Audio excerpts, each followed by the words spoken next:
2 Samuel, capítulo 24, versículos 10 a 25.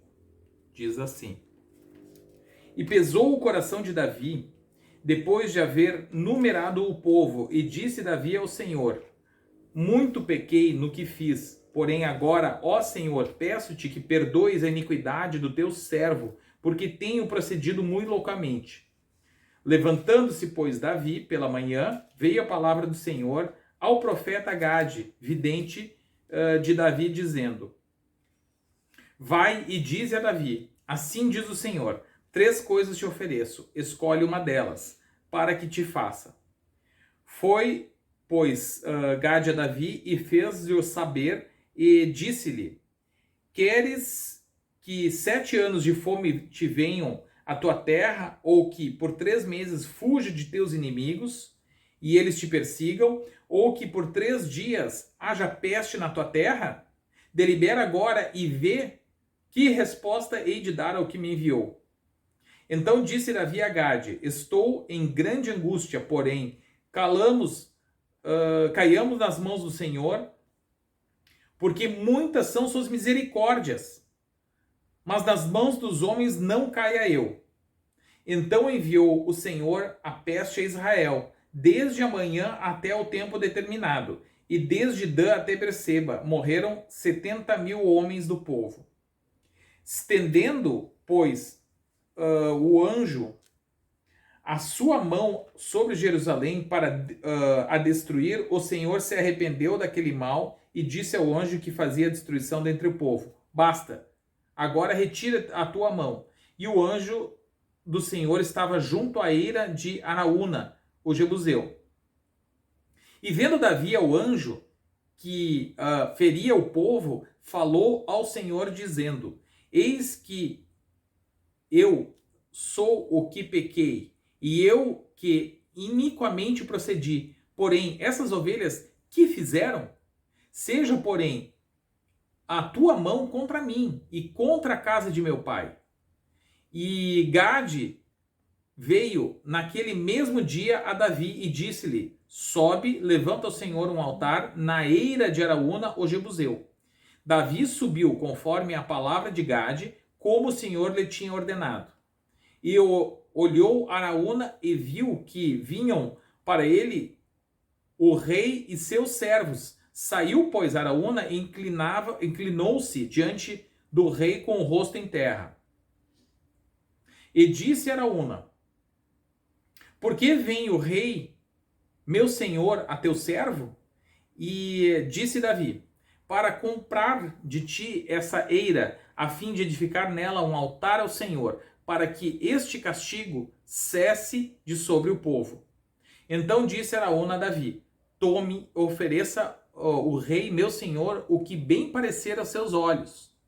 Eis aí bois para o holocausto, e os trilhos e o aparelho dos bois para a lenha. Tudo isso deu Araúna como ao rei. Disse mais Araúna ao rei: O Senhor teu Deus tome prazer em ti. Porém o rei disse a Araúna: Não, mas por preço justo tu comprarei, porque não oferecerei ao Senhor meu Deus holocaustos que não me custem nada. Assim Davi comprou a eira e os bois por 50 siclos de prata. E edificou ali Davi ao Senhor um altar, e ofereceu holocaustos e ofertas pacíficas. Assim o Senhor se aplacou para com a terra e cessou aquele castigo de sobre Israel. Até aqui, palavra do Senhor. Irmãos, aqui, esse texto aqui nos ensina muitas coisas valiosas para a nossa vida de fé, para a nossa vida com o Senhor. E o Senhor fala muitas vezes por sombras, por exemplos, coisas que estão no Antigo Testamento, no Novo Testamento. É como o Senhor se manifesta a nós, e que o nosso coração possa estar aberto para aprender da palavra, para aprender do que o Senhor quer falar conosco. E uma das coisas que a gente vê aqui é que esse aqui é um outro momento onde houve pecado. Davi, como a gente falou no nosso último encontro, Davi é um homem segundo o coração de Deus. Davi é um homem que está na galeria da fé. Davi é um homem de Deus. E ele teve uma situação que ele cometeu adultério, cometeu homicídio. Mas aqui é uma outra situação que se apresentou, onde ele pecou. Sem a gente entrar daí no mérito desse pecado, o fato é que ele pecou. E uma das coisas que a gente vê aqui é que o pecado traz consequências.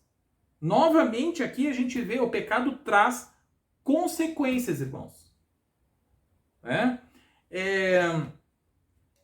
Trouxe consequências aqui esse pecado para pessoas, esse é o ponto. Pessoas que estavam próximas a Davi. Pessoas que eram, do próprio povo. Muitas vezes o pecado, e eu posso dar alguns exemplos práticos, a pessoa que é alcoólatra, alcoolista, como dizem, pode escolher a palavra que for, que faz abuso do álcool, ela vai trazer problema não só para ela vai trazer problema para aqueles que estão ao redor, quem usa drogas. E eu citei 2 exemplos. Quem acessa pornografia. Podemos pegar aquela lista de como Paulo explica em Gálatas das coisas da carne. Todos aqueles pecados trazem problemas para nós mesmos e traz problemas para aqueles que estão ao nosso redor. Não achemos que o pecado é algo que só vai atingir. Não, isso diz a respeito à minha vida, eu faço o que eu quero. Negativo. Porque só se você não tem amor, porque você tem que entender que o pecado traz consequências para outras pessoas. Diferente do que aqueles que têm uma visão liberal acham, querem pregar, que Jesus veio para nos libertar do pecado, para nós não pecarmos mais. E não é para nós estarmos livres para pecar. O Senhor veio nos libertar daquilo que escraviza, como ele explica em João 8. Quem comete pecado é servo do pecado. Assim como quem usa drogas, usa álcool, tá amarrado àquilo, tá subordinado àquilo. Já não vai mais fazer a sua vontade, vai fazer a vontade daquele pecado. Ele vai se entregar, na verdade, aquele pecado, ele achando que está livre, é aí que ele está preso. Por que muitos não querem hoje a palavra de Deus? Porque acham que a palavra de Deus não te permite fazer o que você quer. Pelo menos a palavra de Deus, quando é pregada, de Gênesis a Apocalipse, ela nos dá um trilho para andar. E não, isso é uma prisão. Irmãos, isso não é a prisão. A palavra de Deus é que é a verdadeira liberdade. Porque do que eles querem, do que essas pessoas que buscam isso querem, que liberdade elas estão querendo tomar posse? É tomar posse para viver dissolutamente. Justamente isso que causa a prisão. Elas vão se tornar prisioneiras, são prisioneiras disso. Dos pecados que cometem.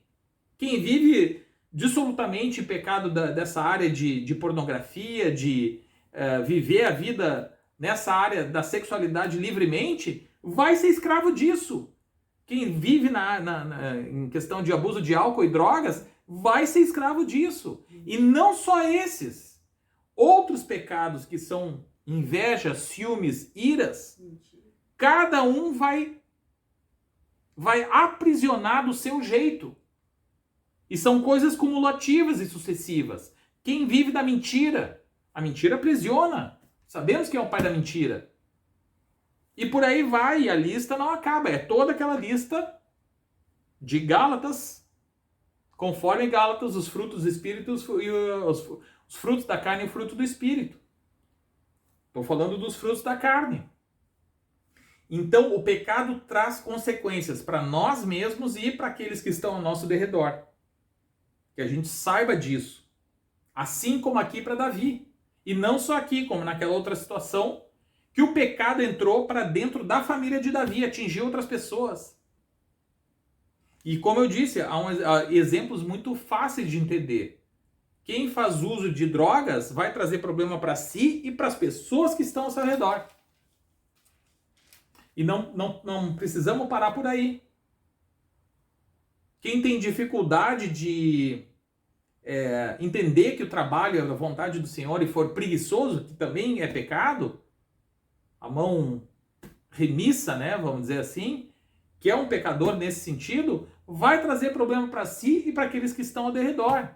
E não precisamos parar por aí. Quem é invejoso vai trazer problema para si e para aqueles que estão ao redor. Mas é certo, irmãos, que nós nascemos dentro do pecado. Somos, sim, herdeiros do pecado e não só vítimas do pecado, mas somos agentes do pecado. Somos as duas coisas. Recebemos o pecado por herança e também somos ativamente pecadores. Não somos bonzinhos, não. Nós não somos. O único bom é o Senhor Jesus, que veio morrer por nós para nos libertar do pecado, justamente. E nós temos a incumbência de sondar, de buscar o Senhor, porque se não estamos vendo o pecado na nossa vida, que Ele nos ilumine. Que nós não venhamos a cair na cegueira de achar que nossa vida, que estamos plenos, né, irmãos? Mas há um caminho de paulatino abandono do pecado. E isso não é mérito nosso, é obra do Espírito Santo. Não há mérito em abandonar, não há mérito em fazer o certo. Parabéns por não ter roubado. Ninguém vai dizer isso, irmãos. Não há mérito em não ter inveja. Por isso que todo mérito é do Senhor. Todo mérito de nos tirar do pecado é do Senhor, porque Ele vai preencher esse vazio. Mas lembrando disso, o ponto que quero estabelecer aqui é: o pecado traz consequência para nós mesmos e traz consequência para aqueles que estão ao nosso redor. E com esses exemplos, né, são mais contundentes, mas de uma forma mais sutil, outros pecados trazem consequências também. Nunca achemos que o pecado, que eu sou livre para cometer pecado porque, tu é intrometido, isso aí diz respeito a mim. Não diz respeito a você. Isso é um pensamento egoísta, porque ele vai atingir outras pessoas. Amém? Aí a gente avançando um pouco mais, a gente vê que Davi, no versículo 17, ele foi sensato e reconheceu que o pecado dele atingiu outras pessoas. No versículo 17. E aí ele diz, ele foi muito sensato, ele diz: não recaia sobre os outros, recaia sobre mim. E aí a gente pode imaginar aquela pessoa, como eu citei um dos exemplos mais fáceis da gente entender, que seria alguém entregue às drogas, essa pessoa dizer: não caia sobre mim.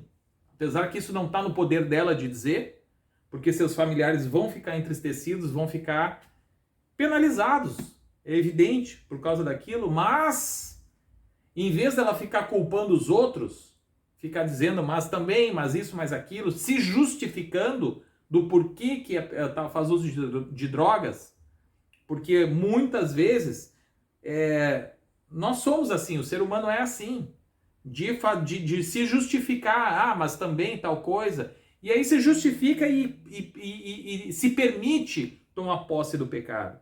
Que não seja assim. Aqui Davi foi sensato e recebeu, tomou para si a penalidade do pecado. Que seja assim, irmãos. Isso faz parte do arrependimento, do tomar a cruz. Nós somos merecedores da cruz. É isso que nós temos que entender. Nós merecemos a cruz. Nós merecemos a cruz. E que a gente venha a aceitar que a penalidade dos pecados que a gente cometeu caia sobre nós. Mas pedindo misericórdia, como o próprio Davi diz aqui. Dizem que o Senhor, às vezes linhas teológicas ficam dizendo que o Senhor é misericordioso a partir do Novo Testamento. Não é verdade. Aqui nós estamos no Antigo Testamento e Davi diz com todas as letras: o Senhor é misericordioso. Está aqui um homem que é um homem segundo Deus e um homem que conhecia Deus. Nosso Deus, é evidente que Ele se dá a revelar plenamente. O Senhor Jesus no Novo Testamento, né, nos Evangelhos, mas o Senhor Jesus, o nosso Deus, ele é misericordioso desde os tempos, ele sempre foi, irmãos. Sempre foi. Nós é que somos cegos e não enxergamos. Então aqui ele aceita isso, Davi. E a partir dali, pode ver que em seguida o que acontece? O que acontece é que vem uma palavra a ele para edificar um altar, fazer sacrifício, que o Senhor aceitou aquele coração arrependido e cessou o mal. Cessou o mal que vinha acontecendo. O Senhor certamente já sabia ali, porque as coisas andam juntas ali. Cessou o mal, o Davi se arrependeu, mas o Senhor, sabendo de todas as coisas, já sabia que Davi estaria ali se arrependendo, né? Como no versículo 17. E aí, irmãos, chegamos num outro ponto, que é quando Davi vai edificar o altar e vai oferecer o holocausto. E Araúna, né, tendo temor do rei, da autoridade do rei, reconhecendo o Davi como alguém um homem de Deus,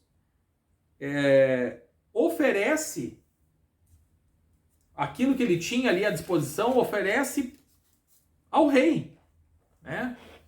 Um gesto honrado, né? Só que Davi, irmãos, esse é o ponto. Davi não aceitou isso. Como ele diz no 24, isso é um ponto, irmãos, mais um ponto muito importante nessa caminhada que a gente tem de buscar se apartar do pecado. Como ele diz no versículo 24, porém o rei disse a Araúna, não, mas por preço justo eu comprarei, porque não oferecerei ao Senhor meu Deus holocausto em que não me custem nada. Assim Davi comprou a ele e os bois por 50 ciclos de prata. E edificou ali, e ali encerramos aqui a leitura do livro de Samuel, do 2 Samuel. Mas é isso, irmãos. Quantas vezes nós viemos e queremos oferecer sacrifício que não custam nada? Queremos chegar diante do Senhor com mãos vazias, sem nos colocar à disposição, sem ter sacrifícios, né? Justamente isso. Nós vamos explorar isso um pouco mais. Que não custem nada. Quantos de nós querem seguir Jesus sem que isso lhe custe nada? Não, Jesus tem que acrescentar, não pode me custar nada. Muitas vezes nós tivemos pensamentos assim, irmãos.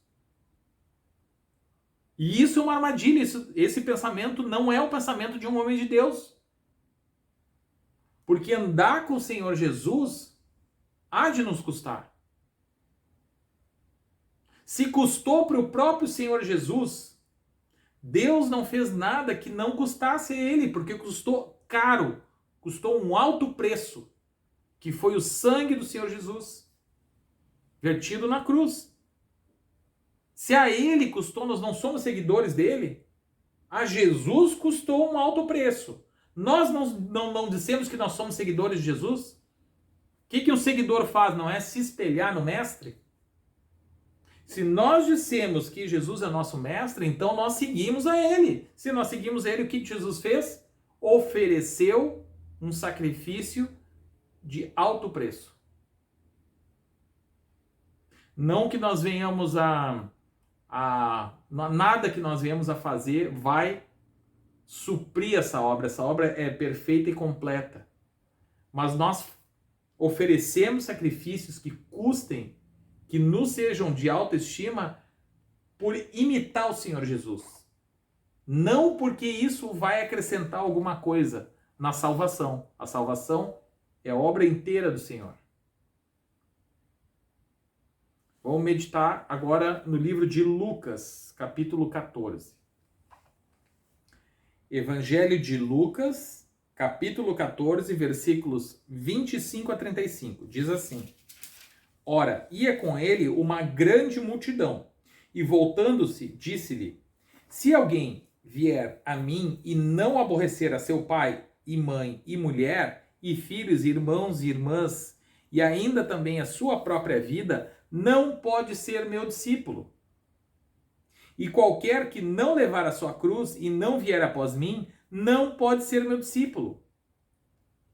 Pois qual de vós, querendo edificar uma torre, não se assenta primeiro a fazer as contas dos gastos, para ver se tem com que a acabar?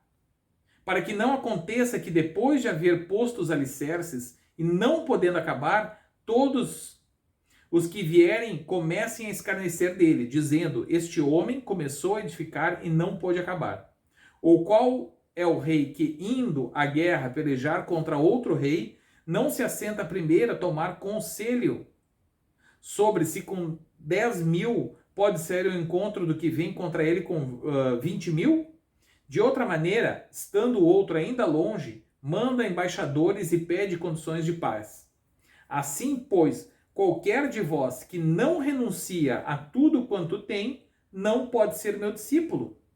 Bom é o sal, mas se o sal se degenerar, com que há de salgar? Nem presta para a terra, nem para o monturo, lançam-no fora. Quem tem ouvidos para ouvir, ouça. E aqui, irmãos, o Senhor Jesus, ele mostra o preço do discipulado, de ser um discípulo de Jesus. Como ele diz, quando ele encerrou a permanência dele aqui conosco: ide por toda a terra fazer discípulos em meu nome. Então, e o discipulado é algo que nós vemos no livro de Atos, os cristãos sendo discípulos de Jesus, na medida que buscam conhecer o Mestre e crescer no conhecimento de Jesus. E há um alto preço, irmãos.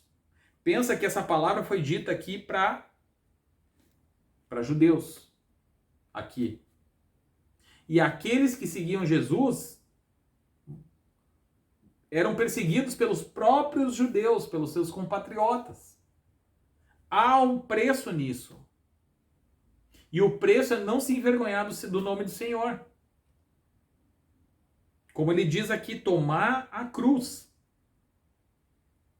O tomar a cruz é para todos, irmãos. É para todos. Sabemos que Jesus pode, como naquele caso do exemplo do ladrão que foi morto, né? Um à direita, um à esquerda, crucificado. Um deles escarnecia, o outro se arrependeu e tomou a cruz, disse: não, eu mereço essa cruz. O outro não quis aceitar que merecia. E um deles aceitou, e esse somos nós. Nós temos que ser como esse, porque é a cruz que nós merecemos. E Jesus veio tomá-la no nosso lugar. E nós devemos, da mesma forma, também tomar a cruz. Assim como ele tomou. E assim como aquele um deles tomou a cruz. Não fez obra nenhuma, não deu tempo. Não deu tempo de fazer nada e ele foi salvo. Então não é uma questão de obras, e sim uma questão de tomar a cruz. Agora, pensa o seguinte: alguém que se entrega ao Senhor, ainda tem tempo de vida, não está no último segundo, no último suspiro, que ninguém tome como, vamos dizer, uma malandragem, né? Vou usar essa palavra, querer ficar postergando a sua busca, a sua entrega, ou até muitas vezes tem aqueles que se dizem desviados, a sua reconciliação então com o Senhor, porque nós não sabemos a nossa hora, irmãos. Nós não sabemos a nossa hora. Esses que ficam postergando, o Senhor talvez... Será que vai ter tempo? Será que vai ter um momento apropriado para poder se arrepender? Será que vai lembrar disso? Não é esse o caminho não, irmãos. Mas sabemos que o Senhor regenera até no último segundo de vida, irmãos. Como foi o caso daquele ladrão da cruz. Então não é uma questão de obras. Agora temos que pensar, como eu estava falando antes, se nós realmente entregamos a vida e tomamos a cruz, como é que nós vamos agir? Nós vamos continuar agindo como antes? É assim que um verdadeiro discípulo de Jesus age? Porque se de fato isso é algo que entrou em nós, o tomar a cruz, há uma mudança de atitude. Nós não devemos nos conformar com o velho homem, com aquele homem do pecado, escravo, que é o homem do pecado, é o escravo do pecado, é o que comete pecado, como diz em João 8. O que comete pecado é servo do pecado. Nós não somos assim, não devemos ser assim. Então é isso, quem realmente é discípulo de Jesus há de ter frutos. Não para ser salvo, mas por ser um verdadeiro discípulo, naturalmente uma laranjeira produz laranja. Naturalmente, não porque ela está querendo ser salva, é natural. Naturalmente uma macieira produz maçã. Naturalmente quem busca de fato, não é que não vai ter nunca mais tropeçar. Nós somos falhos, eventualmente nós podemos tropeçar. Mas se tropeçarmos, temos um advogado, como diz em 1 João, que é o Senhor Jesus. Mas não é esse o intuito, é se apartar do pecado. É buscar uma vida de santificação. Podemos tropeçar, somos falhos, temos um advogado quando isso acontece. Não é esse o ponto. Mas sabemos que mesmo convertidos, quando tropeçamos, irmãos, podemos trazer algumas consequências. Que sejam elas menores, né? Não sejam maiores. Mas pode haver consequências sim na vida de um crente. Não se apartou de Cristo, continua sendo salvo, né? Como Davi não perdeu a salvação, mas há consequências. Então, que no mínimo isso sirva de incentivo a que nós não venhamos a pecar. Seja consequências para nós, seja para pessoas que estão ao nosso redor. Se é que nós amamos os que estão ao nosso redor. Nós somos chamados a amar nosso próximo. Nós amamos eles, então vamos buscar não pecar para que o nosso pecado não atinja o outro. Quem tem aquela lista de pecados, medite se algum daqueles pecados da lista de Gálatas em situações que ele não atinge outros. O pecado atinge outras pessoas, irmãos. Se nós amamos, nós vamos buscar no mínimo por isso. Para que a gente não venha trazer consequências para aqueles que estão ao nosso redor. E aí o Senhor segue, mostrando todo o preço de seguir a Ele. E aí mostrando algumas situações onde se começa uma obra e depois se para de uma forma inacabada. Como construir a torre, depois não tem recurso, como vencer um exército inimigo, e é numa batalha que nós estamos. Então, que conosco, se nós nos entregarmos de fato, plenamente ao Senhor, quem é responsável por completar a obra em nós, irmãos? Esse que nós temos que entender, porque não há esforço nosso capaz de completar essa obra. Essa obra é do Senhor. A nós cabe a rendição e o arrependimento e nos render ao Espírito Santo. E Ele há de fazer a obra em nós. Essa rendição cabe a nós. Ah, mas então é mérito. Não estou falando de mérito. Cabe nos render ao Senhor. E há pessoas que confundem, dizem que daí se você tiver obras e tiver andando no caminho de santificação, que isso é mérito. Não é mérito isso aí. Nos rendemos ao Espírito Santo. A obra toda é do Espírito Santo. E não há mérito em nos render. Que mérito tem alguém de se render? Nenhum. Não há mérito em se render. É a simples constatação da verdade. Que Jesus morreu por nós. Claro que isso gera um efeito, como já falei. Gera um efeito. Se você é nova criatura, você vai fazer coisas de uma nova criatura. Tem que ser natural. E isso serve não para os outros ficar julgando irmãos mutuamente, mas para nós nos julgarmos. Isso é principalmente nós olhar para a nossa vida, ver que frutos nós estamos produzindo para nós nos julgarmos em primeiro lugar. E é evidente que nós não somos tolos, nós olhar para os lados e ver em que situação cada um está. Não para destruir o irmão, mas sim para ter consciência e agir com sabedoria com o próximo. Em primeiro lugar a nós temos que olhar, sondar a nossa vida, que fruto estamos dando. Também ter consciência do que ao lado os irmãos estão fazendo. Isso não quer dizer que estamos julgando. Podemos ter compaixão, podemos orar por eles, mas se um irmão está em evidente pecado, está cometendo adultério, está olhando pornografia, é evidente que isso está errado. E talvez eu não sou escravo, não sou servo daquele pecado. Não tenho que fazer isso e tomar ocasião para gerar escândalo na vida do irmão, mas sim para ter compaixão dele e quem sabe chamar ele a repreender. Irmão, você sabia que nós somos chamados, se nós flagrar o irmão em pecado, nós somos chamados de uma forma sábia, com brandura, mas a repreender o irmão, a exortar ele a sair daquele pecado. Porque aquele pecado atinge outros e quem sabe nos atinge também.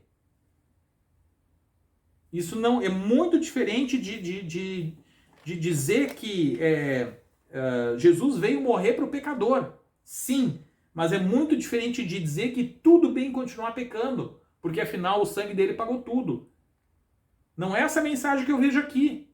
Aliás, tinha uma grande multidão aqui com Jesus, e essas palavras aqui, ele não foi, como é que vamos dizer assim, não usou palavras populares com a grande multidão. Se fosse hoje, quantos hoje não estariam falando palavras suaves para aumentar mais o seu quórum de multidão? O que ele falou aqui é para afugentar a multidão. Ele não falou palavras coach, né, como dizem hoje, palavras que são suaves ao ouvido. Ele falou, tinha uma grande multidão, irmãos. Isso podia inflar o ego do Senhor. Mas ele não se permitiu cair nisso, no que o ego dele ficasse inflado. E ele falou palavras duras aqui. Isso aqui são palavras duras, irmãos. Pensa. Uma grande multidão ele podia dizer, olha, vocês são os escolhidos, vocês são tudo de bom, vocês são isso, aquilo, e fala um monte de coisa, que é o que se fala hoje. Ele não disse isso. Pensa nisso. Quantos hoje pregariam palavras suaves? Porque vocês entendem, vocês são do reino, vocês são tudo de bom. Não. Isso, irmãos, é isso. Será que estamos pregando a Cristo de verdade? E é isso que ele nos chama, a viver uma vida de carregar nossa própria cruz. Sabendo que ele tem o recurso, ele é capaz de permitir que nós venhamos a completar a torre. Porque é isso, é não olhar para trás. Esse é o chamado. Como ele disse aqui no 33, assim, pois, qualquer de vós que não renuncia a tudo que tem, não pode ser o meu discípulo. Interessante que todo esse texto, toda essa passagem vem logo depois da parábola dos convidados, que eu não vou ler ela aqui, mas essa parábola basicamente diz que foram convidados e muitos dos que foram convidados para aquele evento que teria, para a ceia, começaram a dar desculpas. Ou seja, aquilo que eles tinham, eles não estavam renunciando. Em prol de o quê? Priorizar o quê? A ceia. Esse é o ponto, na questão de prioridades, porque aqui quando diz, aqui no 26, se alguém vier após mim e não aborrecer seu pai, sua mãe, mulher, filhos, irmãos, irmãs e ainda também a sua própria vida, não pode ser meu discípulo. não quer dizer... O nosso Deus é um Deus que Ele mesmo criou a família. A questão não é se nós devemos fazer coisas que propositalmente aborreçam. Pelo contrário, o Senhor nos chamou a amar o inimigo, até o inimigo. Imagina se não devemos amar os nossos familiares. Sim, devemos amar. Mas o aborrecer no sentido de amar menos do que a Jesus. Sim, nós somos chamados a amar menos os nossos familiares e a nós mesmos do que a Jesus. Esse é o nosso chamado. Não quer dizer que não devemos amá-los. Sim, devemos amar. A palavra é muito clara. Amar Deus em primeiro lugar e ao próximo como a si mesmo. Ou seja, devemos amar as pessoas. Sim, mas ao Senhor em primeiro lugar. E quem é o Senhor? A palavra. Jesus não é o verbo que se fez carne, ou seja, nós devemos amar a palavra mais do que aos nossos familiares e a nós mesmos. É isso que está dizendo. É simples assim, irmãos. Você não ama a palavra mais do que seus familiares? Bote na balança se você está levando uma vida conforme o Senhor quer.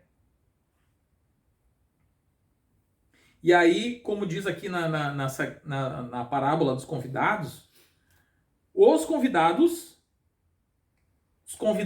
eles colocaram outras coisas na frente, priorizaram justamente o contrário.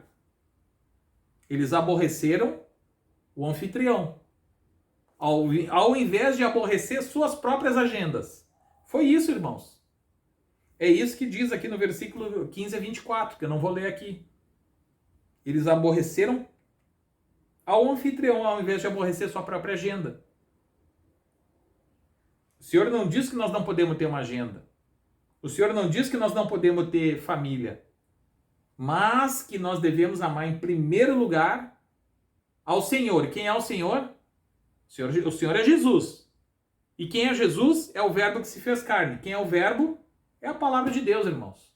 Ou seja, nós devemos amar a palavra de Deus em primeiro lugar. Sim, mais do que a nós mesmos. É isso que diz. Para mim, eu creio que o Senhor se faz muito claro aqui. E aí, é interessante que também isso aí vem logo depois da instrução sobre os humildes ali, do versículo 7 ao 14. Tudo em Lucas. Que ele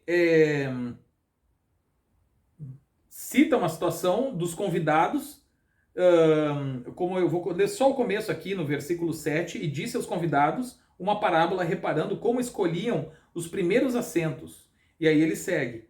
Como que basicamente o que o Senhor fala aqui é que aqueles que chegam já vão tomando lugar à frente. E ele nos exorta a tomar os últimos lugares. E isso quer dizer o que, irmãos? Que o Senhor, eventualmente, ele pode nos colocar num outro lugar, mas quem nos coloca é o Senhor. Porque aquilo que nós tomamos por nós mesmos, pela nossa própria carne, posse, nós devemos abrir mão em primeiro lugar. É isso que ele está dizendo, não é isso que disse lá quando ele fala do preço do discipulado, abrir mão de tudo para que ele te dê. Porque senão você é um intruso. É por isso que nós temos que abrir mão de tudo. Não quer dizer que ele não possa te restituir aquele lugar. Ou até um lugar mais honrado. Mas você não chega tomando posse do lugar.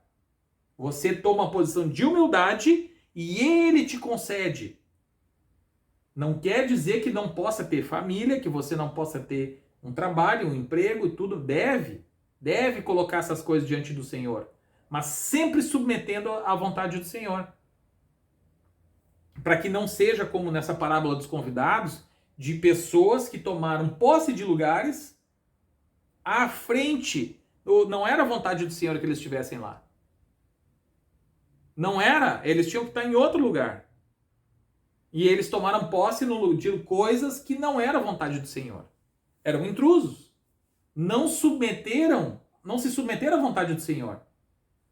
Se tomassem o último lugar, o Senhor, não é isso? Abrir mão de tudo. Tomar posse do último lugar.